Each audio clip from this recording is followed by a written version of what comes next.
Varios sectores se están recuperando afortunadamente a partir de la mayor actividad económica, el crecimiento que ha tenido el consumo de las familias.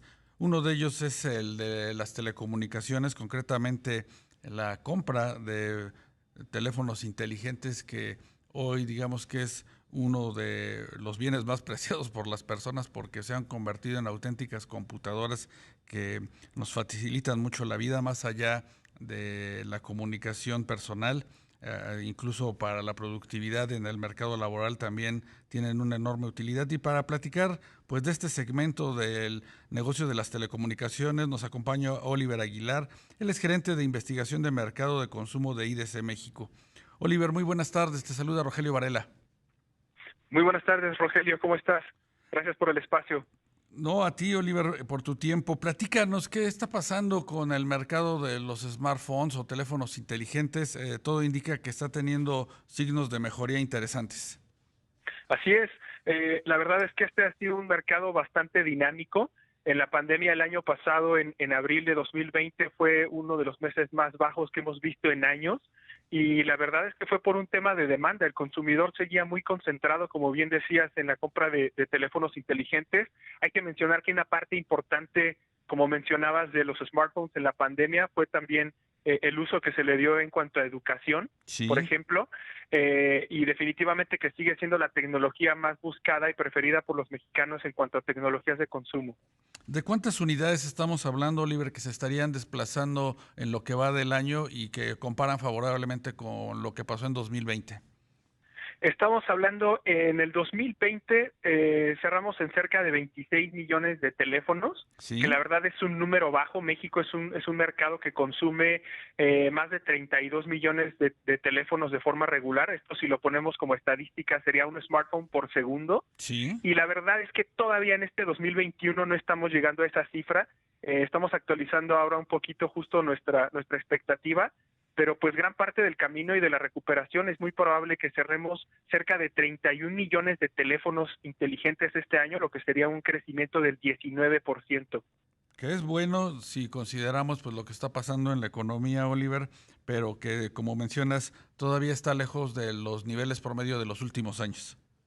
Así es, una parte importante que sí ha cambiado mucho y que todavía no se recupera son los precios promedios. Por ejemplo, ahora un smartphone en promedio está más o menos en cerca de los 4,000, 4,500 pesos, cuando la realidad es que en 2019 el precio promedio de mercado se acercaba más a 6,000 pesos. Entonces esto habla mucho de las dificultades que ha tenido el mercado. Los desabastos son un tema bastante sensible. Los desabastos de procesadores han afectado, por supuesto, al mercado, y pues esto ha tenido un impacto sobre lo que las marcas son capaces de traer a México, y por eso tenemos ese consumo de precio más bajo. Claro. Oliver, ¿qué ha pasado con estos teléfonos inteligentes en lo que refiere a la gama alta?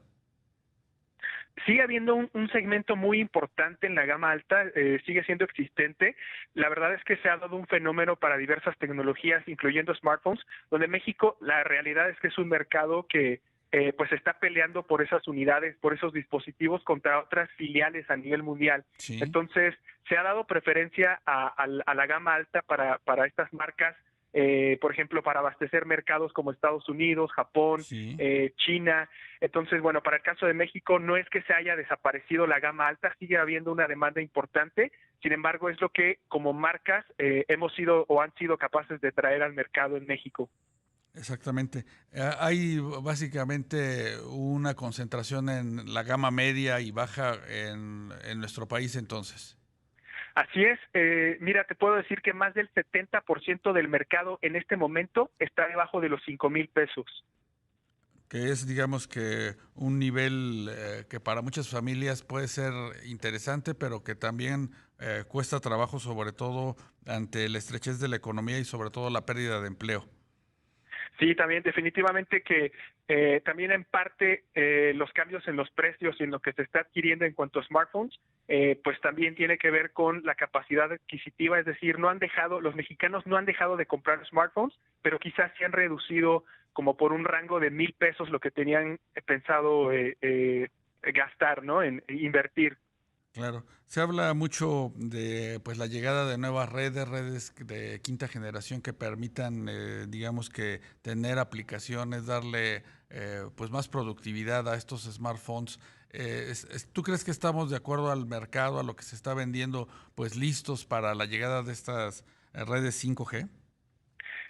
Sí, fíjate que justo en cuanto a 5G, va a ser la primera vez que una red, cuando sea activada, cuando sea implementada de forma masiva, lo que vamos a tener va a ser una gran cantidad de dispositivos ya en mercado activos. Todavía los números son bajos, los números son de un dígito con respecto al mercado total de smartphones, es Sí. decir, estamos en algunos periodos oscilando entre los 9, el 12% del total del mercado de smartphones. Mucho de esto tiene que ver con el precio promedio de un 5G. Para que 5G sea una tecnología que realmente impacte en el mercado, precisamente tiene que llegar a estos rangos de precios de 4,000 pesos aproximadamente, cosa que la verdad todavía no registramos. Por supuesto. Oliver, y en lo que se refiere a aplicaciones, digamos que un uso más eficiente a partir de estas redes 5G, ¿tú ves que hay en el mercado mexicano inquietud para poder desarrollar pues estas apps? Definitivamente. De hecho, el 2020 lo que nosotros registramos fue que fue un año muy bueno para distintas aplicaciones de compra, distintas aplicaciones de educación, también aplicaciones de todo lo que tiene que ver con videojuegos, pero para nosotros uno de los temas más relevantes fue la banca digital. Sí. Definitivamente que fue un año en donde los bancos registraron un gran cambio de lo que era la visita a cajero, a sucursal, hacia lo que está en nuestras manos, que es la aplicación en el smartphone, y prácticamente el ranking de las aplicaciones financieras tiene que ver con cómo nos volvimos digitales. Entonces creo que puede ser un buen momento, aceleró mucho las cosas y puede ser un muy buen momento para seguir en ese camino.